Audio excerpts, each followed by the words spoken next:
जब भी कोई ऊपर आता और शियाहू के घर को तोड़ता तो वह अपना अबेकस लेकर नुकसान की भरपाई करने निकल पड़ता था और इससे कोई फर्क नहीं पड़ता था कि वह कितना शक्तिशाली है। शियाहू के अबेकस की आवाज सुनते ही वे बिना किसी सवाल के भुगतान कर देते थे। शियाहू इतना बेफिक्र इसलिए रह सकता था क्योंकि उसके पिता स्वर्गीय सम्राट थे। दानव राजा उसकी बिल्ली थी और दानव देवता उसका पालतू बंदर था। लेकिन हाल ही में शियाहू 9,90,990 बार ऊपर उठने असेंड की कोशिश में असफल होने के बाद निराश था। आखिरकार वह आ ही गया। मालिक, ये बिजली की आपदा मेरी है, आपकी नहीं। बरसों से मैंने आपकी साधना की आभा सोखी है, मैंने अमृता पाली है और आज मैं ऊपर उठने जा रहा हूँ। मीमी, तुम नहीं जा सकती। अगर तुम चली गई तो मैं किसे सहलाऊंगा? मीमी भी मुझे नहीं छोड़ना चाहती। तुम चाहती हो मैं तुम्हें सहलाता रहूं, पर मीमी, मैं तुम्हारे बिना नहीं जी सकता। भौं भौं।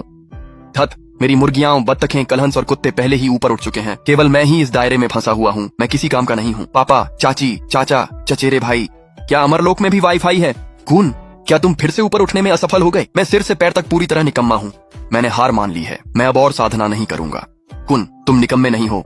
एक और कारण है कि तुम अभी तक ऊपर नहीं उठ पाए हो। खून के पास अराजकता का अत्यंत दुर्लभ शरीर है और उसे सांसारिक अमरलोक में पर्याप्त ऊर्जा जमा करनी होगी। लेकिन जब वह उस बाधा को तोड़ देगा तो वह सीधे दिव्य राजा बन जाएगा और दुनिया पर राज करेगा। उसे इस बारे में कुछ नहीं पता था और वह अभी भी यही मानता था कि वह पूरी तरह से निकम्मा है। पिताजी, मुझे सांत्वना देने की आवश्यकता नहीं है। मेरे सभी जानवर और यहाँ तक कि आप लोग भी ऊपर उठ चुके हैं। बस मैं ही रह गया हूँ। अगर मैं निकम्मा नहीं हूँ तो मैं क्या हूँ? ऐसी बात नहीं है। मेरी बात सुनो। रुको, मुझे समझ आ गया। तुमने क्या पता लगाया है? मुझे पता चल गया है कि समस्या क्या है। मेरा कुत्ता कुंवारा है, मेरी बिल्ली भी, और यहाँ तक कि सुअर भी बधिया है। अगर मैं अभी भी ऊपर नहीं उठ पा रहा हूँ तो क्या तुमने मेरी सगाई किसी लड़की से तो नहीं कर दी है? सच तो ये है कि मैंने तुम्हारे 4 विवाह तय कर दिए हैं। लेकिन पिताजी, आपने मुझे ये पहले क्यों नहीं बताया?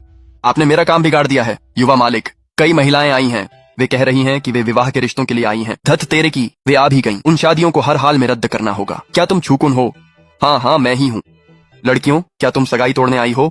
तुम एक निकम्मे हो और किसी काम के नहीं हो, लेकिन कम से कम तुम्हें अपनी औकात पता है। ये सगाई हमारे पूर्वजों ने तय की थी। क्या तुम यह नहीं जानना चाहते कि हम अपना वादा तोड़ने क्यों आई हैं? क्या ये जाहिर नहीं है? मैं गांव का एक लड़का हूँ जिसके पास सोशल सिक्योरिटी तक नहीं है। तुम लोग शहर की लड़कियां हो जिनके पास बड़ी बड़ी गाड़ियां और आलीशान घर हैं। तुम्हारा रोज का खर्च मेरे परिवार की कुल संपत्ति से भी ज्यादा है। ये मेल नहीं खाता। इस निकम्मे को गुस्सा नहीं होना चाहिए और शादी रद्द करने से मना नहीं करना चाहिए। बिल्कुल सही। उसे हमें बेरहम होने का इल्जाम भी लगाना चाहिए। अगर मैं उसकी जगह होता तो मैं स्वीकार नहीं करता, लेकिन ऐसा लगता है कि उसे सगाई रद्द करने की हमसे भी ज्यादा जल्दी है। क्या तुम लोगों का दिमाग खराब हो गया है? धत तेरे की, तुम लोग कितनी अजीब कहानियां बना लेती हो। अगर तुम लोग शादी रद्द नहीं करोगी तो मेरा प्रमोशन कैसे होगा? देवियों, तरबूज खाइए। क्या वह डक्सिया का सबसे अमीर आदमी नहीं है जो 10 साल पहले गायब हो गया था? क्या ऐसा हो सकता है कि चू परिवार के पास कोई अद्भुत शक्ति छिपी हो? डक्सिया का सबसे अमीर आदमी, उसका नाम अकाई है। वह मेरे परिवार की गायों की देखभाल करता है और यहाँ तक कि मेरी पगार भी चुरा लेता है। तुम लोग मनगढ़ंत कहानियां बना रही हो। क्या हुआ? क्या तुम अभिनेत्रियां हो? मैं भी तो यही कह रहा था। वह डक्सिया का सबसे अमीर आदमी कैसे हो सकता है? दफा